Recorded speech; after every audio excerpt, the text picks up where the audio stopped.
एक समय पहले एक पुराना घर था। उस घर की चौकीदारी अंजया नामक एक बूढ़ा आदमी करता था।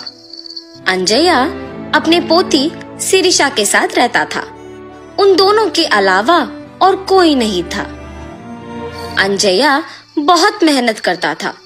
उम्र बढ़ने के कारण वो और कोई काम नहीं कर पाता था। लेकिन उस गांव के लोग अंजया के चौकीदारी के बारे में अजीब तरह की बातें करते थे। अरे अंजया, घर पे बैठो ना, कम से कम 4 लोगों के बीच में तो रहोगे। उस पुराने बंगलो के लिए क्या ही काम करोगे? भूत वूत घुस गया तो? अरे हम कहाँ भाग सकेंगे बाबू। ऐसे उसे सारे गांव वाले बहुत बुरा कहते थे।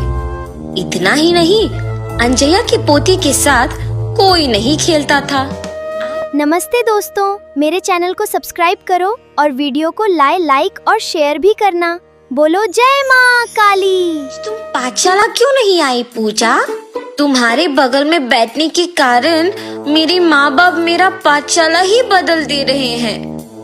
हाँ, कम से कम साथ में खेलेंगे ना। बाप रे, माँ मार ही डालेगी मुझे। ऐसे अपमानों के साथ ही अंजया और शिरीषा कई साल बताते हैं। एक दिन जब अंजया अपमान सहन ना करने के वजह से रो रहा था, उसे बंगलो के अंदर से पायल की आवाज सुनाई देता है। अचानक उसे ऐसी आवाजें सुनाई देने पर तुरंत उठ के बंगलो की ओर देखता है। वो पायल की आवाज और कदम उसके ही ओर बढ़ते हुए सुन के कांपने लगता है। कांपते हुए अंजया को एक लड़की का आवाज सुनाई देता है। अंजया, मैं इसी घर का मालकिन गोपी लीला हूँ। इतने साल मेरे घर की देखभाल करने के लिए धन्यवाद। मुझे पता है कि तुम इस घर की चौकीदारी करने के लिए कितने अपमान सह रहे हो। माता, क्या आप सच कह रहे हो? लेकिन मुझे सिर्फ आपका आवाज सुनाई दे रहा है। आप दिख नहीं रहे हो। आप क्या भूत हैं? क्या आप मुझे मार देंगे? अंजया, नीचे तो देखो। ऐसे उस आत्मा के कहने पर जब वो नीचे देखता है तो सिर्फ उनके पैर दिखते हैं।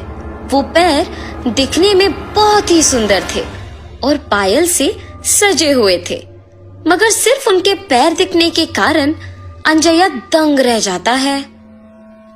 डरो मत, मैं तुम्हें कुछ नहीं करूंगी। अच्छे लोगों को अच्छा करूंगी और बुरे वालों को सबक सिखाऊंगी। तुम दुखी हो, इसीलिए तुम्हारी मदद करने आई हूँ।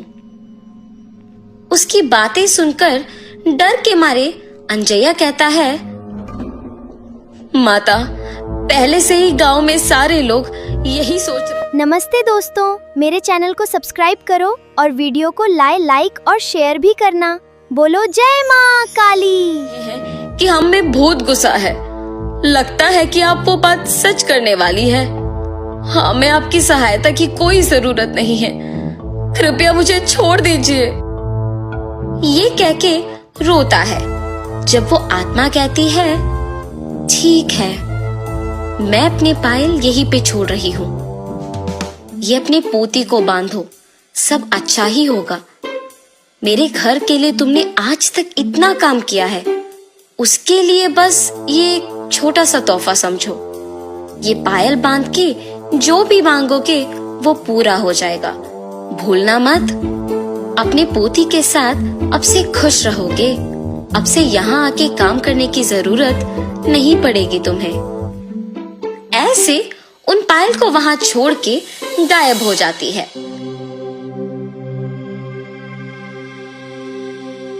अंजया उन्हें लेकर घर जाता है। घर पहुंच के अंजया सोच में पड़ जाता है कि पोती को कैसे समझाएगा ये बात। उतने में पोती घर पहुंचती है। दादाजी, क्या हुआ? आप दुखी क्यों दिख रहे हो?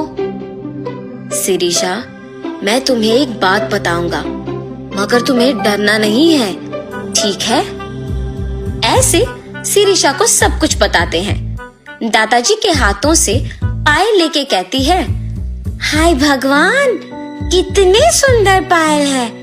गोपी लीला जी बहुत अच्छे हैं। उन्हें भूत के नाम से मत पुकारो दादाजी। उन्होंने अगर इतना अच्छा तोहफा मुझे दिया तो ही सोचिए। ऐसे खुशी के साथ कहती है और अपने दादाजी से वो पायल बंधवाती है।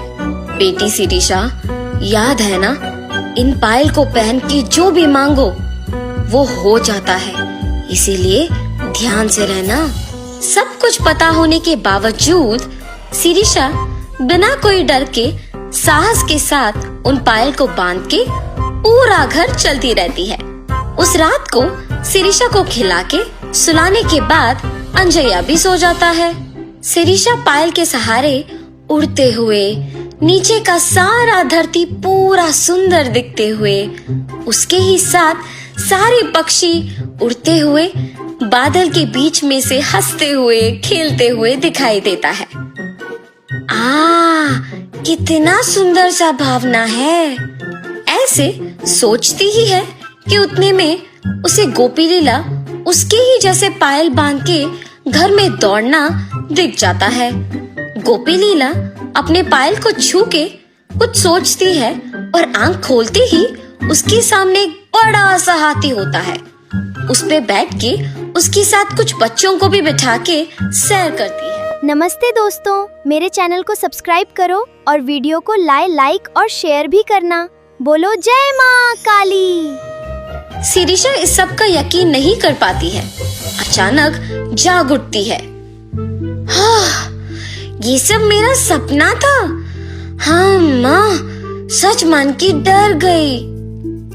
शिरीषा की बातें सुन के अंजया भी उठता है और तब जान पाता है कि क्या हुआ। ये सच है बेटी, वो पायल वाकई ही शक्तिशाली है।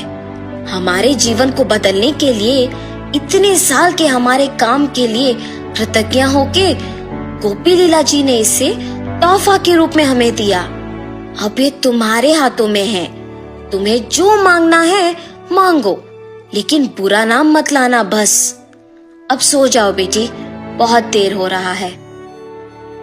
अपने दादू के बताए बातों को ध्यान में रख के सो जाती है। अगले दिन पूरा गांव अकेले घूम के घर आती है। दादाजी, मेरा एक विचार है, क्यों ना हम इन पायल का उपयोग करके गांव के सारे मुश्किलों को दूर करें। तब हमारा गांव भी विकास पाएगा और उसी के साथ हमारा नाम भी। तब हम चारों में इज्जत से जी पाएंगे। ऐसे एक विचार के साथ शिरीषा उन पायल का उपयोग करना शुरू करती है। जैसे जैसे साल बीते वैसे वैसे वो उस गांव को एक शहर बना पाती है।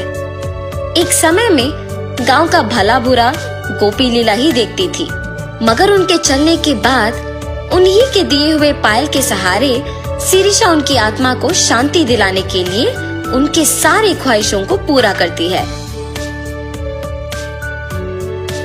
इतना ही नहीं, अंजया के परिवार के सारे मुसीबतों को दूर करके शिरीषा के वचन के अनुसार ही सभी के समान जीते हैं। नमस्ते दोस्तों, मेरे चैनल को सब्सक्राइब करो और वीडियो को लाइक और शेयर भी करना। बोलो जय माँ काली।